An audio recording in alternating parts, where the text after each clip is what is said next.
It's huge!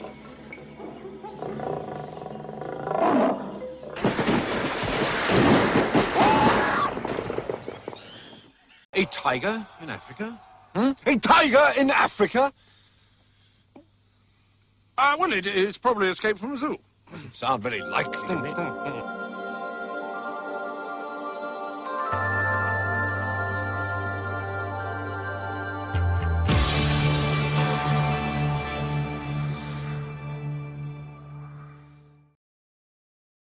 Hi and welcome again to Take It Out.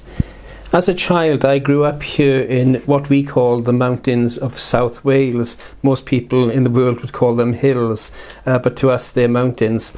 And I was always fascinated by the wildlife around us. Occasionally we would see a fox going by, or a squirrel is quite often in the garden, sometimes a hedgehog.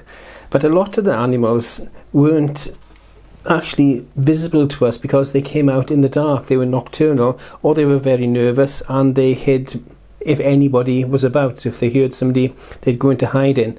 And it was the same with the birds. We had some wonderful birds, beautiful birds, but by the time you'd seen them and got up close enough to see their detail, they'd seen you and they were flying away. So it would have been wonderful to have something like this at that time.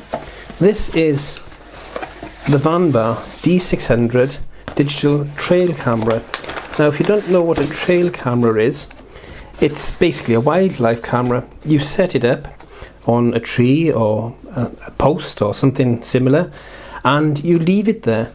It automatically senses them when there's anything about, any animal, warm-blooded that is, about, and starts recording or starts taking photographs.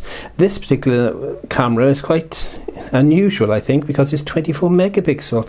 That's quite a high resolution for a camera, let alone a digital trail camera.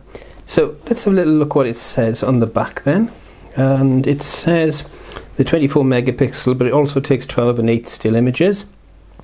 75 foot, that's 20 meter triggering distance, so if it sees something at up to that distance, it'll start recording or take a photograph.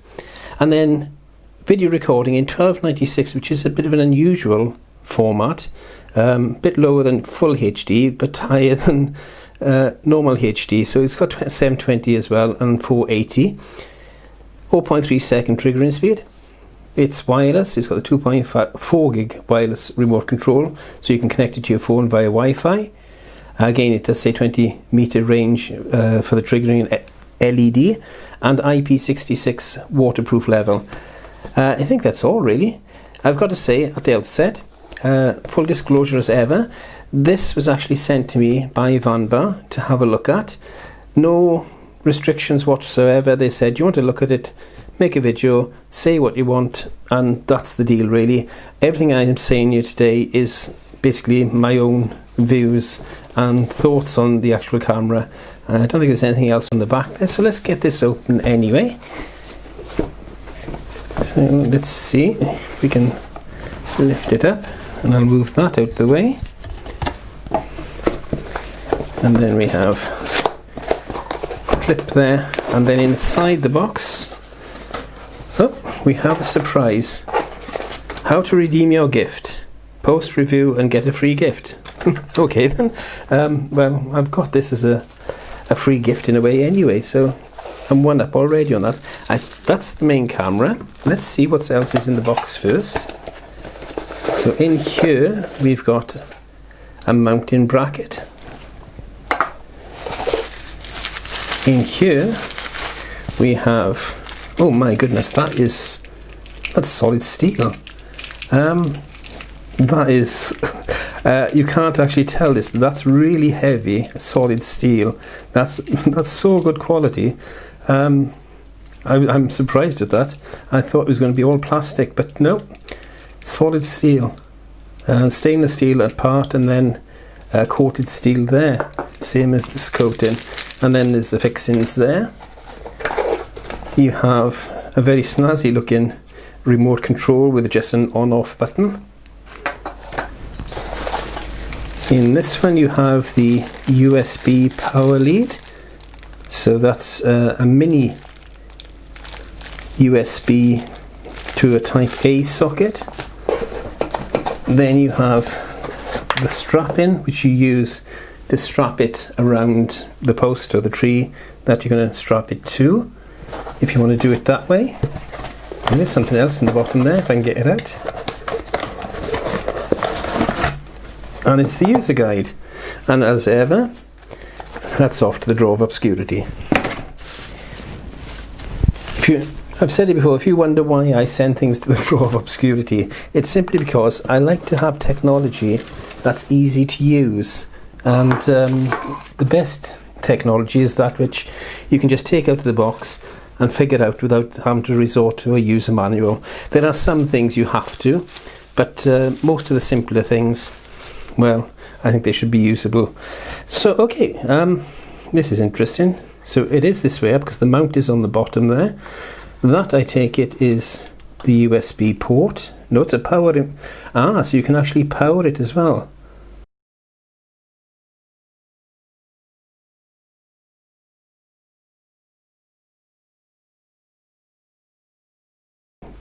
Nothing on there about what voltage it is. Okay then. So you can. So where's the USB port on it then? It's not on the outside. And that is definitely a power socket. Nothing there. Nothing around there. Nothing up there. And that is definitely a Type A to a mini USB. This, of course, screws onto the bottom there for mounting onto the bracket.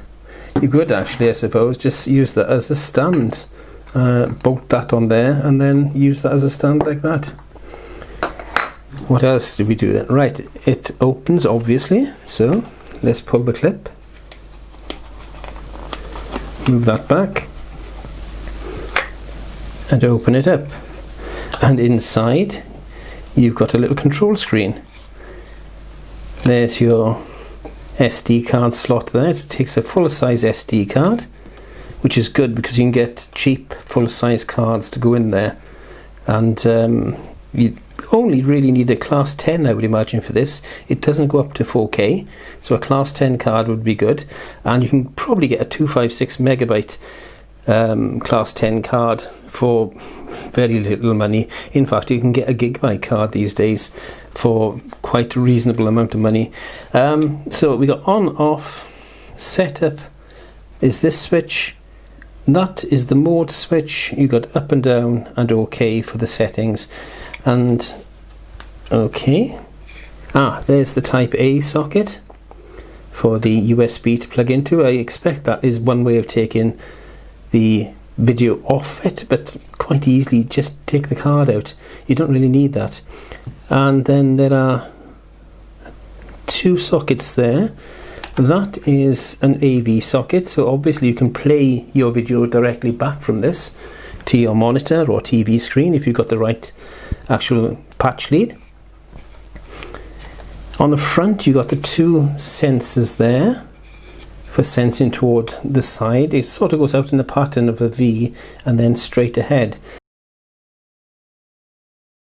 And then you've got the main camera there, and on top you've got another 4 sensors.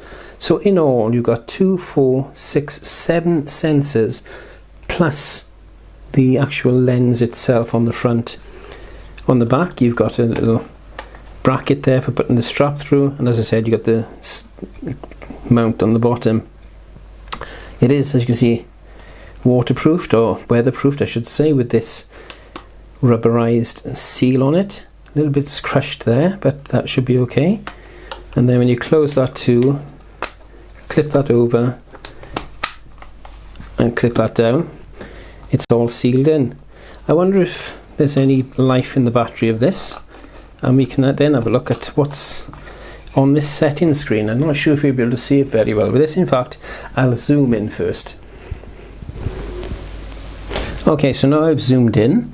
Let's see what happens when I put it to the on setting. Is there any battery life in there?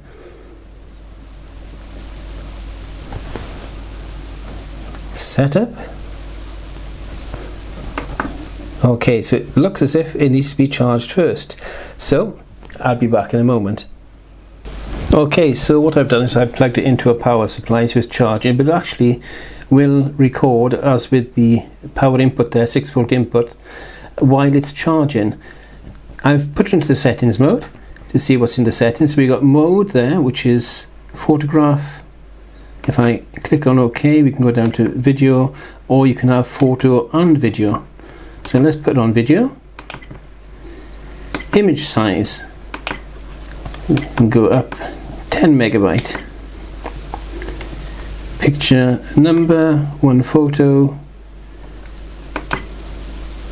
2 photos, 3 photos. I expect that's if you're using the photo and video function of it. I've got it just in video. Resolution 1080p and 1296p.